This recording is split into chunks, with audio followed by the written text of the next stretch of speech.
et faire la grande industrie, la grande métallurgie. Donc aujourd'hui, ces étapes-là, on est obligé de les faire, mais intelligemment. On n'est pas obligé forcément d'aller recréer un moteur qui a été déjà créé il y a 1000 ans, qui coûte maintenant, je ne sais pas moi, 2 euros, ou j'exagère, mais 1000 euros en Chine. Il faut aller le prendre et l'adapter. C'est ça l'industrialisation malin, pour aller très vite, mais en même temps pour apprendre et pouvoir dire on a ces compétences-là pour faire la grande industrie. Donc, du coup, ce que nous proposons, ce sont des modèles très simples. On va revenir, voilà, donc une équipe, il y a moi, je commence à former des équipes. Donc, du coup, tout ça, c'est au cours de... Alors, je ne vais pas revenir sur c'est quoi une chaîne de valeur. Je pense qu'au cours des discussions, j'ai un grand expert, effectivement, que j'ai découvert, dont Dial parlait tout à l'heure, qui est le grand pour moi, c'est le grand expert des chaînes de valeur qui va peut-être revenir sur c'est quoi une chaîne de valeur. Parce qu'on en parle beaucoup. Moi, depuis 5 ans, j'entends beaucoup les chaînes de valeur, mais je me dis, on n'a pas une bonne compréhension. On l'utilise beaucoup, mais voilà, on n'a pas une bonne compréhension de c'est quoi une chaîne de valeur. On connaît les maillons, forcément, une chaîne de valeur, que ce soit agro-silvopastorale, que ce soit d'autres chaînes de valeur, que ce soit des chaînes de valeur minières, que ce soit des chaînes de valeur internationales. C'est très simple. C'est quoi? Et on a des maillons centraux, c'est des maillons qui produisent quelque chose. Nous avons d'autres maillons qui sont supports, c'est le transport, c'est les RH, tout ce qui aide en tout cas aux activités productives de finalement fonctionner et d'accroître, c'est surtout cela. Et une chaîne de valeur, la chose la plus importante dans une chaîne de valeur, c'est le marché. On a beau structurer, on a beau faire ce qu'on veut. Si derrière, on n'a pas un marché structuré, si derrière, on n'a pas des demandeurs, si derrière, on n'a pas un off-taker qui drive, on structure, mais à la fin de la journée, oui, il faut faire une matière première ou faire un produit, mais derrière, il n'y a pas. Donc, du coup, quand on structure une chaîne de valeur, il faut toujours partir par la demande. C'est quoi la demande? C'est quoi le produit? Et on remonte au fur et à mesure et on essaie de structurer jusqu'au maillon le plus faible, qui peut être le producteur, et on agit en fonction des besoins de chacun, parce que les besoins sont complètement différents en termes d'accompagnement, en termes de financement, et en termes aussi même comment ça s'appelle, d'investissement. Next slide.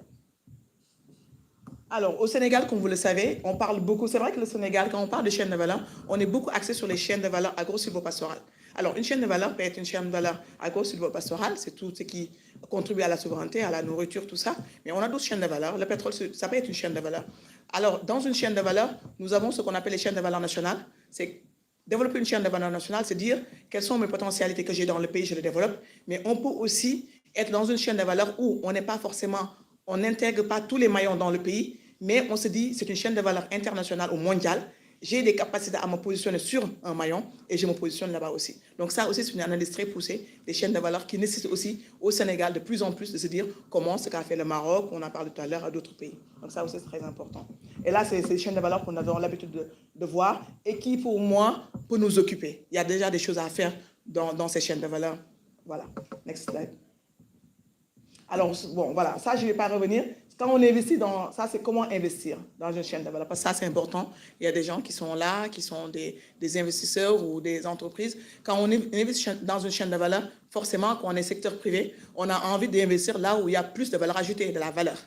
Donc, du coup, quand on investit dans une chaîne de valeur, c'est très important d'analyser la chaîne de valeur et de comprendre, quand je mets mes sous, c'est là où j'optimise le plus. Peut-être que on va y revenir sur la valeur ajoutée dans une chaîne de valeur et d'aller forcément miser là où la chaîne de valeur est la plus intéressante. Ça peut être dans l'accompagnement, ça peut être dans la chaîne de valeur productive, que ce soit fournir des engrais, la transformation, l'emballage, le conseil, les RH, la mécanisation ou des choses comme ça. Donc, du coup, c'est toujours, en tant qu'investisseur, c'est d'avoir une très bonne compréhension de la chaîne de valeur et dire là où je dois aller, en tout cas, investir dans cette chaîne de valeur-là.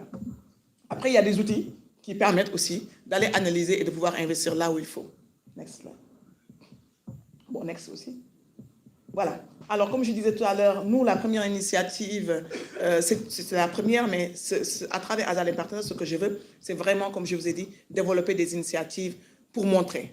Parce qu'en général, les investisseurs ou le secteur privé est assez frileux parce qu'ils ne connaissent pas. Donc, l'idée, c'est leur permettre de voir des choses qui marchent, qui fonctionnent et qu'ils n'ont plus peur. Donc, du coup, nous avons lancé un premier concept et les concepts, on va les lancer de plus en plus. Et l'idée, c'est de dupliquer, de transposer ces concepts-là un peu partout au Sénégal et en Afrique de l'Ouest. Le premier concept, c'est Baysetol 4.0. Alors, le Baysetol 4.0, c'est de faire l'agriculture intelligente autrement. Aujourd'hui, au Sénégal, il y en a qui le font en faisant de l'agroécologie, en prenant en compte pas mal de paramètres, parce qu'il faut que ça soit quelque chose de rentable, qui permet de gagner de l'emploi, et aussi, surtout,